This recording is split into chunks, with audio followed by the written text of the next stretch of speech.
Hello ladies and gentlemen, and welcome back to Georg Mack Plays the Classics. Head into the dreams of your friend to liberate her in Mendel Palace. Candy's dolls have all come to life and have trapped her in her dreams. She's been carried off to Mendel Palace, and it's up to you, her best friend Bon Bon, to defeat 8 dolls on their turf in order to save her. Before all is said and done, you'll have 100 levels to get past before you can claim victory. To begin, you choose one of 8 areas to attack. These are all controlled by a specific type of doll that is your enemy for 10 rounds. Each level has a field of play that is 7 squares by 5 squares. Each square is invisibly split into 9 smaller zones that you can walk on.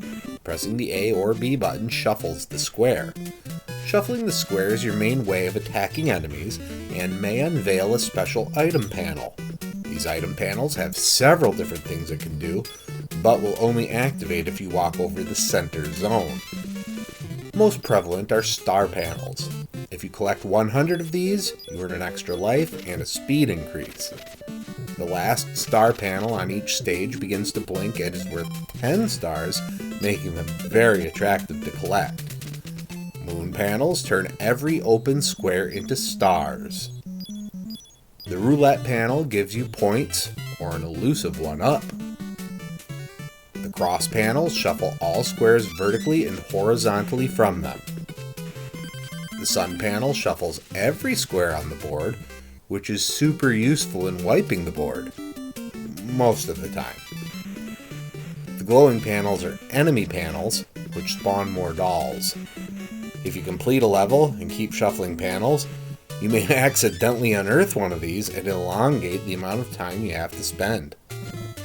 The clock and time panel attacks the direction that is colored in. There are panels that bounce you and allow you to slide and tackle enemies into oblivion. Metal block panels block you from moving forward, but can be destroyed by some enemies. And the lock panels stop you from shuffling them anymore. Some stages are built around the gimmick of one or more of these panels together. In order to pass a level, you need to destroy all of the dolls present. This is done by shuffling them back into a wall or metal block, or bouncing through them.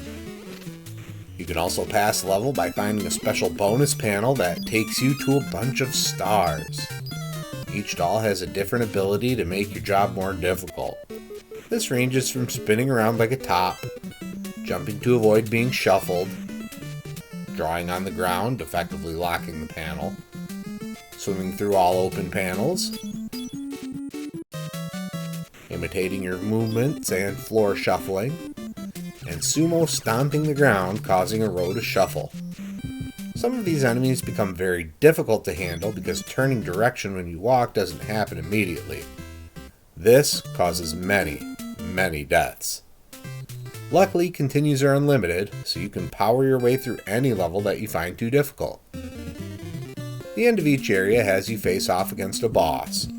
This is either a fight against 6 stronger versions of the level doll, or against the main kidnapper, who can turn you into the doll of the level. I found the latter to be much more interesting. Once you beat all 8 areas, you have access to Mendel Palace and 20 final levels of mind-bending action. But if you've made it this far, you can totally finish things off. When it comes to grading Mendel Palace on NES, graphics get a 1.5. It's more colorful than I would have expected, but the flickering of enemies is really obnoxious. Sound gets a 1.5. Music is passable, but nothing more than simple compositions. Sound effects aren't overpoweringly annoying. Gameplay gets 3.0. The slight delay in turning is incredibly frustrating, but the general gameplay idea is pretty solid and complex. Difficulty gets 3.0.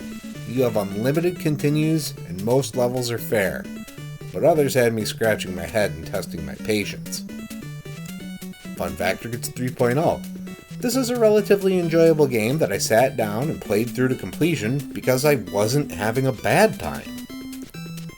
Overall, Mendel Palace earns a 2.4 and gets a C+. Satoshi Tajiri has stolen countless hours from me thanks to Pokemon, and 2 more on top of that because of Mendel Palace. Give it a shot. It's pretty good. Well, that's going to do it for me for today. Please make sure to like this video. Let me know what you think of Mendel Palace in the comments. And please subscribe to Head Drop Productions here on YouTube, because we want you here for each and every video we release, because it is your destiny.